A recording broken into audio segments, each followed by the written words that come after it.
everybody. Welcome to 2 Minutes and Beyond, the podcast where we review the Toy Story movies 2 minutes at a time. I'm Macy, and this is Bianca. Hello! Hello. I'm so glad we're finally doing this. I know, we've talked about this for a long time. Actually, finally getting to do it is exciting. I know, we've been planning this for months now. I know, oh my gosh, how many months has it been? I think I asked you about it in January or December, something like that. It's been a while. And It's already August. Yeah, and even before that, I had been thinking about it for months before I even asked you. Oh my gosh. Well, I'm glad we're finally doing it. This is something that sounds like it would be really exciting. I've never done a podcast before, so I'm really excited. I'm also slightly nervous. Me too. So should we introduce ourselves? Sure. So I'll go first. I'm Bianca. I am 30 years old. I'm sorry, my dog's still crying. So I got into Toy Story when I was little. I saw the first movie when I was 5. I want to say that was one of the first movies I ever saw in theaters. When I first saw the commercials for it coming out, I was blown away. I was like, this is like a cartoon, but it's like weird cartoon. It's all bubbly and new. So my parents were like, yeah, sure, just take her. She's 5. And they did not realize the obsession that would have formed. They're probably thinking, oh no, what did we do? So that's where that started for me. Well, I'm Macy, and I was born the year Toy Story came out. So I'm only a few months older than the movie. And when Toy Story 2 came out, I was about 4 years old. So I'm not exactly sure the first time I saw them, but I know that I had seen them by Halloween of 2000, because that year for Halloween, I dressed up as Jessie and my little brother dressed as Buzz. Well, that's so Um, cute. Yeah, so I'm pretty sure that my parents had bought us the VHS tapes before then, and they kind of the same deal. They had no idea what they were doing. For real. My parents, when they got me the VHS of Toy Story, I don't think they realized that I would have gone through that poor little VHS so many times. I watched that movie like millions of times, and that little VHS was already like, please stop rewinding me. I'm done. I'm dead. Just let me be. Yeah, same. I actually still have my VHS tapes of Toy Story 1 and 2, Oh, actually on nice. my shelf right next to me. Nice. I wish I would have kept mine. I probably could have just kept it for nostalgia purposes, but it was unwatchable now. So I kind of watched it a little bit too much. Yeah, I'd be curious to see how well mine actually still work. I know you need a VCR for that. Dang, do they even sell VCRs anymore? I think you can get them online, but they're really expensive. Yeah, Because that's I was the only curious one unfortunate time. thing about vintage stuff. It goes up in price, and you're like, dude, nobody wants this. You can go to a pawn shop and get one for $10. Yeah. So should we talk about how we met and became friends? Sure. So back in 2010, right after the third Toy Story came out, I had just turned 15, and I joined the website DeviantArt for the first time. And Bianca was the first person other than my brother who followed me on there. I remember DeviantArt. I still have my DeviantArt, and every I once in a do while, too. I'll still upload art to it. Like, somebody please notice my art. But yeah, I remember that. I remember when it came out, because when did it come out? 2008? Or was it 2010? 2010. Yeah. 2010 that it came out. I was just turning 20. I want to say I was 19 when it actually showed in theaters. So of course, like going into college and everything, I was like, I don't have any friends, so I'm just going to obsess again over Toy Story. So I was like, hey, I still have a DeviantArt, so I just started uploading so much stuff to it, and that's when you started like liking my art, and then I saw that you like Toy Story also, so I was like, oh, let me just be your friend. Oh, I didn't realize that I liked your art before you followed me. Yes, I didn't you remember had that. liked some of my art, and then I noticed that you liked Toy Story also. So I was like, hey, I need Toy Story friends. So I just started talking to you. Yeah, and I used to draw a lot back then, and I would take pictures of my Toy Story toys. Yes, I remember that. I used to like those pictures. I was like, that's so cute. I wish I had that stuff. A lot of it was my brother's stuff, actually. Nice. Because I didn't have a Woody doll back then, and my brother did. So Oh, that that's right. You just had Jessie, right? Jesse and Buzz, and that Jessie was and it. Buzz. Yeah. And then, so we were friends, and we like talked every once in a while, but then we both like sort of uh stopped using DeviantArt as much, and we lost touch, and then we We found each split up other. like Woody and Buzz. I know. And then right after Toy Story 4 came out, I posted a picture on Tumblr of my Bo Peep lamp that I bought, Yes, and I and you saw it and I was commented like, on oh, it. that's the cutest thing. I didn't know that they were coming out with the Bo Peep lamp. So when I saw it, I thought that was the cutest thing ever. Like, oh my gosh, they actually made one. So of course I'm gonna reblog it. And it just so happened that it was you. Yeah, I didn't have the same username as I did on DeviantArt, so you didn't Right. recognize me, but you had the same one. So I was like, "Are you the same Bianca from DeviantArt?" Yes, I am actually. Yeah, so that's how we reconnected, and we started talking, and now here we are. Here we are making a podcast. So Yes, technically, had we not had that gap where we weren't talking, we probably would have done something like this a whole lot sooner. probably. We're not actually going to start reviewing Toy Story until our next episode, but we did want to take some time to kind of talk a little bit about like the history of Pixar and all that before we get into the actual movie itself. We're looking at a a page on the Pixar official Pixar website that's called Our Story. I'll put it in the show notes if I remember to, so I you will can go read it remind for you. yourself. There's also a really good documentary. I think it's called Inside Pixar.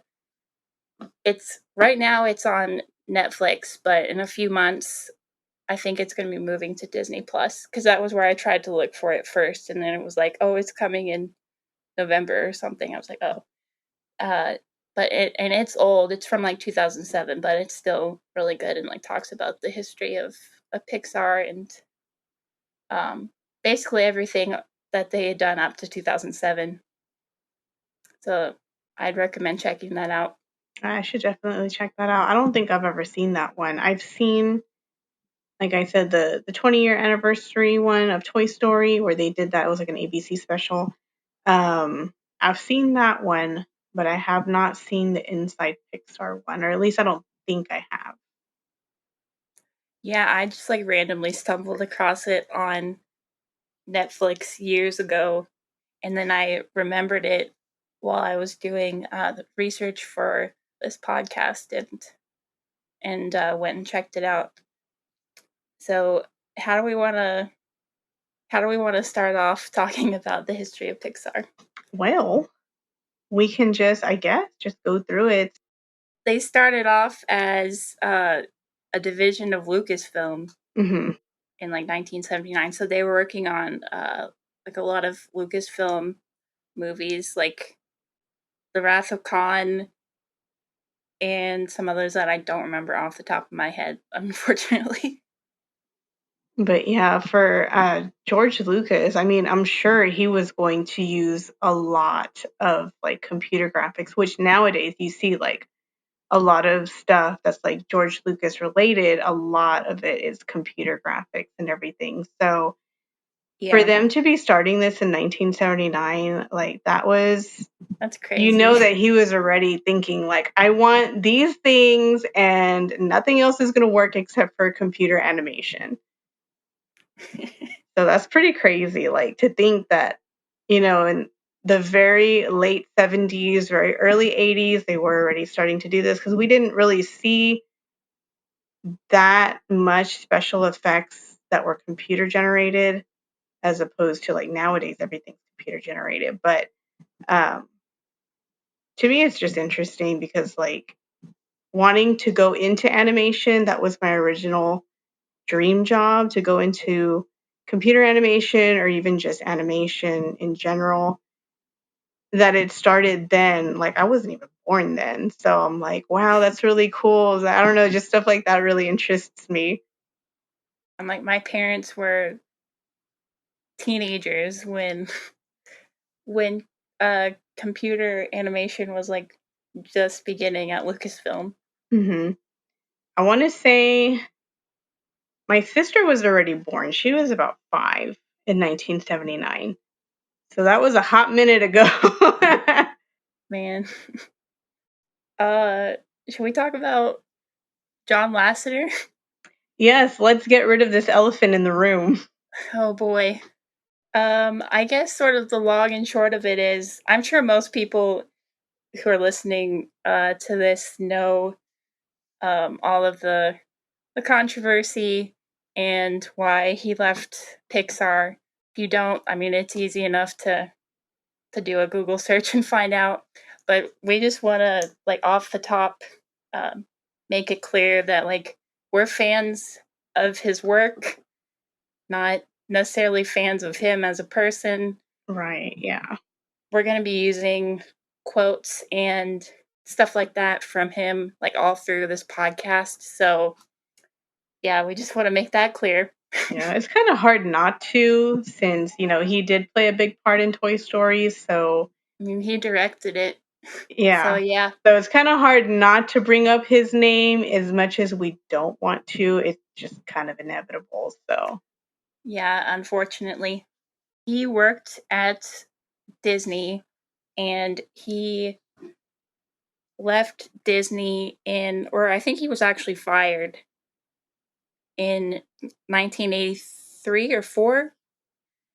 And then he met Ed Catmull, and Ed Catmull hired him to work at the computer graphics division at Lucasfilm, which was where making he started learning 3D animation and making all of like Pixar's like early short films like Adventures of Andre and Wally B and all those like early stuff. Because mhm. their goal, like even from the beginning, was to try and make an animated feature, but the the technology just wasn't quite there yet in the early 80s. Right. Yeah, as far as all of their short animations, I think a lot of that was also testing to see how much their program could do. Because when you're starting a program, you're like, well, we got to test to see how much. And what better way to do it than to make little short films? And eventually, you know, like you start tweaking it and you're like, okay, well, it can do this and it can do this. So that was a really good way for them to actually see how much the program that they were building could actually do, which is amazing too, because it's like you're building something from the ground up and this thing can do a lot. Like this program that you're Yeah. making yourself can do so much. And I think that's the really cool thing about Pixar is that they have their own program so that they can modify it to however they want so that they can make the movie just perfect. Yeah. In that documentary I talked about, they talked about how that short film, The Adventures of Andre and Wally B, like that was the first time they figured out how to do things like squash and stretch Hmm. animation technique in 3D animation, as well as like motion blur, which is basically if something is moving quickly, Right, it looks kind of It looks blurred because that's the blurred, way it looks in real so it looks life. natural. Yeah. That was like the first time they really figured out how to do that in CGI. What I really like about the beginnings of it is like you can see the grittiness of, like their very crude art, but it's still like you see it and it's like, yeah, it looks crude, but still looks good too. Like you can see it like, oh yeah, this is a fun little short that they made. Even though it still looks Yeah. kind of like, I mean, it's not going to look like Toy Story 4 all rendered nice and everything. It still looks like really plasticky, but um I don't know. I guess it's just the charm that they have and like the little characters that they made. They're just really cute. So you just get kind of like lost in the story that you don't really notice how crude it actually is. Yeah, the technological aspect of it hasn't aged very well, but like the character and the story aspect has. Right. Yeah. And I think that really plays a part in like Toy Story, the first Toy Yeah. Story, because you see it. And now after all four of them, you're just like, oh yeah, that looks really like 1995. Yeah, But you the whole compare. story of it and the characters, you just fall in love with them. And the first 5 minutes of the movie, you're already like, okay, well, I forgot about like how crude it looks. It's just a timeless story, and you just love it so much, no matter how basic the computer graphics are. But even then, you look at it and you're like, wow, that was really good for 1995. And even before then, when they started production on it, like that's pretty good. Yeah. It's like you think about like say Andy and his mom and sister in the first movie Yeah, and like then they look compare them to really, like Bonnie yes, they in the look fourth movie. very, very crude. And you're just like, man, when you first saw that in 1995, you're like, this is state of the art. These people look great. These toys look great. The backgrounds, look at the trees. And you're just all in awe. At least that's the way I was when I was 5. I was like, this is the coolest thing ever. But, now that I look back at it, I'm like, oh man, this is old. Should we talk about Steve Jobs? We could talk about Steve Jobs. It's very interesting that he did play a big part in this. Yeah. He purchased the Lucasfilm computer division in 1986 from George Lucas and uh, made it an independent company called Pixar, which was, I believe, based off of name of um, a computer that they had been trying to sell. They had created something called the I should have looked it up and like had it handy before this, but they were attempting to sell something called like the Pixar computer, and so when Steve Jobs bought the company, they decided to name it Pixar. Hmm. So I did not do very much research on this part either. So we're both kind of in the dark here. But looking back at the story of Pixar, of course, what you said in 1986 is when um, Steve Jobs formed Pixar, and there was only about 40 people employed at that time. And you think, like, that's not a lot of people. Like, where Yeah, I work, there's at least 100 people, and that's just like a standard size office. So when you think back at like 40 people, you're like, that's a tiny little company. And for them yeah, to pump out a movie like that, you're like, man, that's really crazy for only 40 people to be working on a movie. I know. Well, I mean, I'm sure that by the time like they actually started working on Toy Story, they hired more people I should hope because I so, feel like because I feel like that would be very there's stressful. definitely more than 40 names in the credits. This is I think. true. Now that I think about that, well, when you're 5, you don't pay attention to the credits. You were just like, that was a good movie. But even now, like I don't pay attention to the credits. I'm just there, like sitting, like, man, I really love this movie. Yeah, now that I think about it, you would have to have more people, and not just 40 people can work in a movie. What's wrong with me? But they did have 40 people to start off with when Steve Jobs bought them. Hmm. And then, like the following year, that's when they, started making more stuff. Like, well, it wasn't the next year; it was 2 years later, in 1988, when they started working on Tin Toy, or rather, they completed the short film Tin Toy, which Yeah. honestly, I like it, but that The baby baby is terrifies me. terrifying. I can't get over, like, even watching it now, I'm just like, oh no, that baby looks horrible. I know.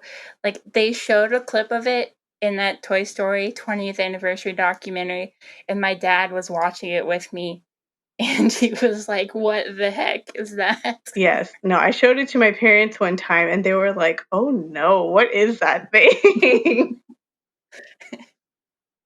And I like to think that they've come a long way. They really have.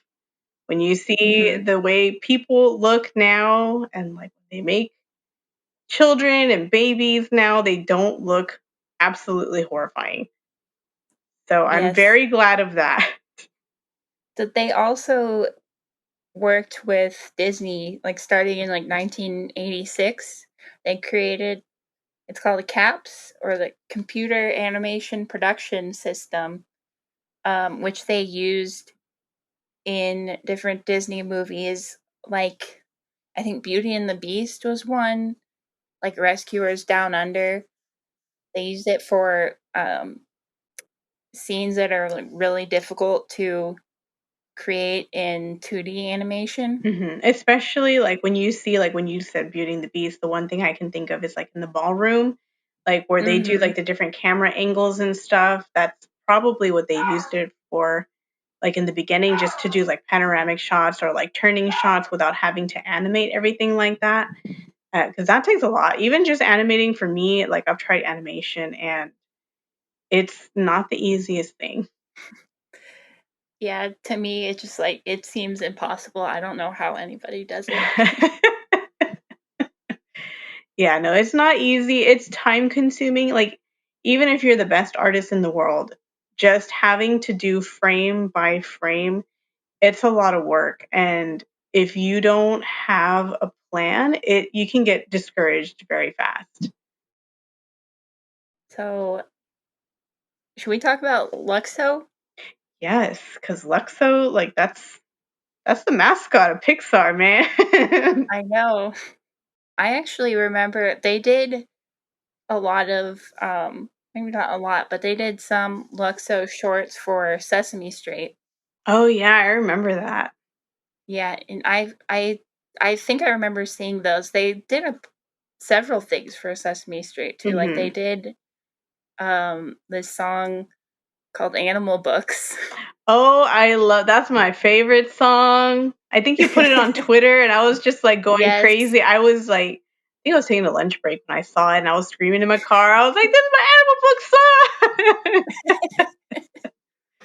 Yeah, they did that with and like did all the 3D animation and stuff like that. Yeah, I remember when they started doing that. Like once they started doing all of the 3D animation, like I remember that. That was a very nice time in my life. I don't think I was watching Sesame Street yet, and maybe not have wouldn't have even been born yet when that was happening, but I feel like they kept using it in older episodes, and that was how or not older, but newer episodes, that was how I saw it later on. Right, yeah. And I think they even did like a few reruns too, because I remember seeing like the same episode a Yeah. couple of times. So I'm like, oh yeah, this is my favorite episode. It's got that little Animal Book song in it. Yeah. And, Luxo ended up kind of becoming, like, the mascot for the whole company, Hmm. and he murders the eye in the beginning of of each movie. I never saw it as murdering, but now that I see next time I'm gonna watch a Pixar movie, I'm gonna be like, that darn Luxo is just murdering eyes over here. There's a great video I saw on YouTube where someone animated like the perspective of the eye in the Oh Pixar my logo. gosh. I'm gonna see if I can find it, and if I can, I'll put it in our show notes because it's really funny. That sounds great. I need to see that. That sounds pretty funny. So, Tin Toy ended up being the, I don't know if originator is like the right word of, or like the, where the inspiration of Toy Story came from, hmm because originally they were gonna do like a Tin Toy Christmas special, Oh and yeah. then they decided to make it into a full movie, and that became Toy Story.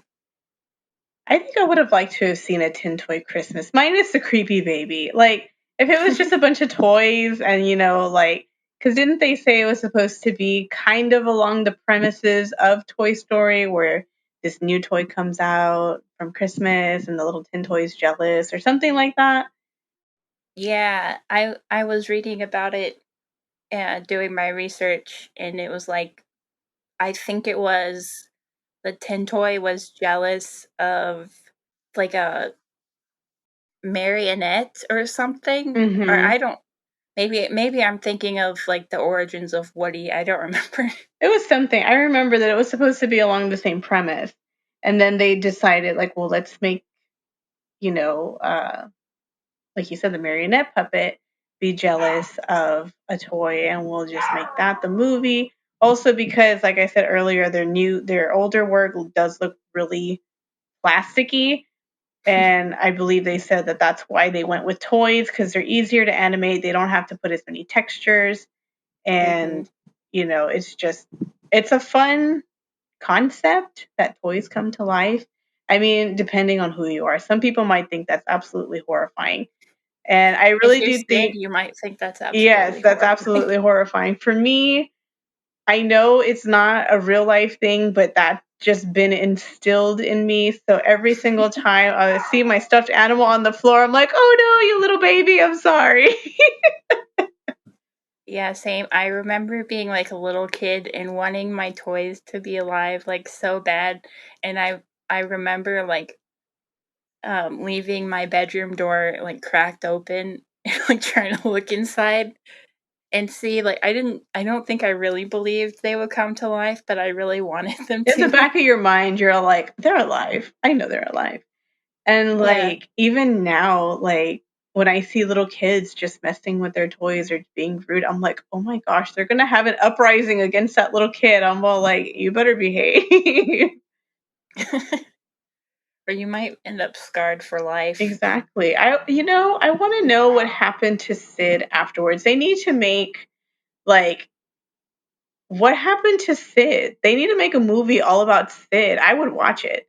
And I want They to know, did should. he go to therapy? Did he just think it was a dream after all? Like, did the toys like tell him like something, or like did he go and hit his head on the wall and then they're just like, oh, pretend you're a toy still? So I don't know. I Yeah, like have so many questions.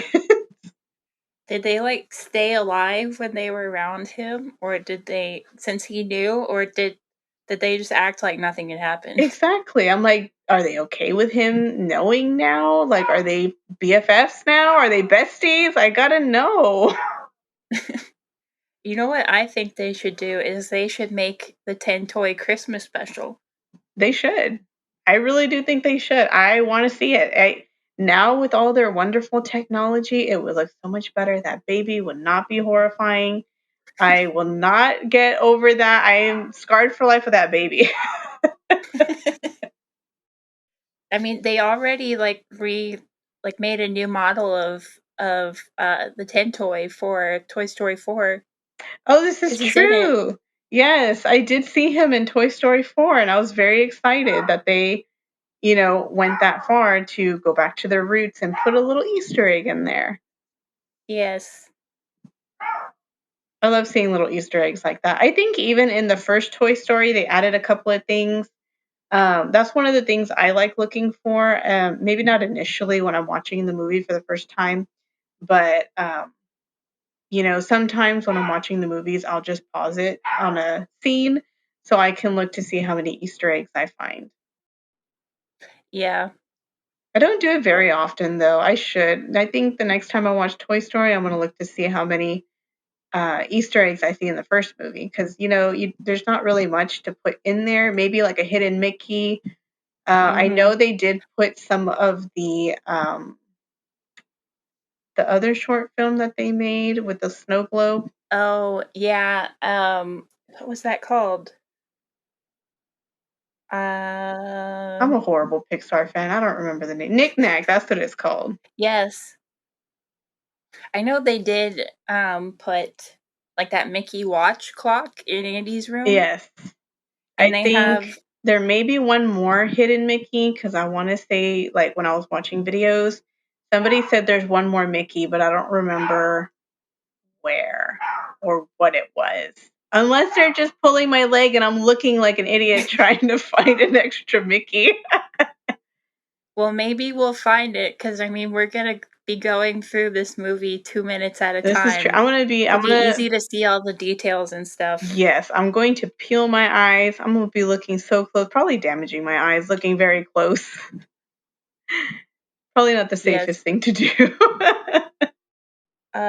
Is that all we have to talk about in terms of Pixar Pretty much, history? yeah. I mean, because once they went, and did like Tin Toy and Knick Knack, that's when. Well, I mean, they did also do like commercials. Yes, that's right.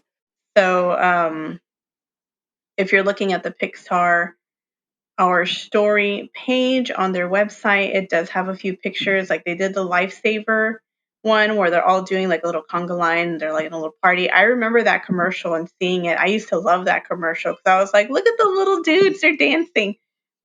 But there was also like a Listerine commercial and a Tropicana commercial. So those were pretty fun. I for sure remember the little Lifesaver commercial, though. That was my favorite. I don't remember seeing any of them. I might have, but I think they were maybe on when I was either too young or not born. Probably, I think so because I want to say I remember seeing that when I was like during the time of Toy Story when Toy Story was about to come out. So like around 4 or 5 is when I started seeing that little gummy commercial. It was a nice time in my life. I guess we can talk about maybe more specifically the history of Toy Story itself once we actually get into the movie. I think that would be good, especially since it's going to be 2 minutes and we're going to have to elaborate on those 2 minutes. I think the history, putting it for each thing, would be Yeah. a nice little journey, and everybody can join us on this journey. Plus, a good chunk of the first 2 minutes is just The like opening logos credits, and titles. So there won't be much to talk about, right? There is probably. one thing that I already know what I want to talk about with the opening credits because it has bothered me since I was a child. Oh, I think I know what you're talking about. Yes, and I have to get it off my chest. So we'll That's just a teaser for we'll just for have to tune into the next yes. episode. We could talk about our plans for this podcast Oh yes, and let's kind of talk what about our we plans, our lovely yeah, plans, our schemes even. yes. So, of course, we're going to be reviewing the movies 2 minutes at a time and picking them to pieces. Literally. Yes, I've done quite a bit of research, so I feel like we'll have a lot to talk about. We're going to be sharing behind the scenes stories and things like that that I've gathered. Uh, Hopefully, we'll have guests at some point. We haven't talked about it a whole lot. Yeah, we're gonna have to start looking. I think maybe once we have like a routine going on as far as like, okay, we already know what's going to happen for each episode, although there may be just a few surprises in each episode. I'm not sure. We haven't recorded anything else. So We're just going to have to be surprised ourselves too. But eventually, I think that guests would be a lot of fun, and they can elaborate, and we can hear their opinion on the little 2-minute segments that we have. We wanted to mention our social media. We have a Facebook page. We have Twitter. We we'll have a website, a blog, a blogger blog probably, where all these will be posted and you can find all the show notes. I don't know the URL yet because I haven't actually created it. We will have an email. Oh, yes. For the email, please send us your comments, questions, deep concerns about our show. The email is 2minutesandbeyond@gmail.com if you would like to send us an email. And we will also put that in the little lovely little show notes at the bottom. Yes. So Yes, please we will. email us. Yes. So thank you for listening, and be sure to follow all of our social media and send us an email like we just talked about. And if you enjoy the podcast, please leave us a 5-star review on Apple Podcasts. See you next time. Bye. Goodbye. I don't know why I'm waving. Goodbye.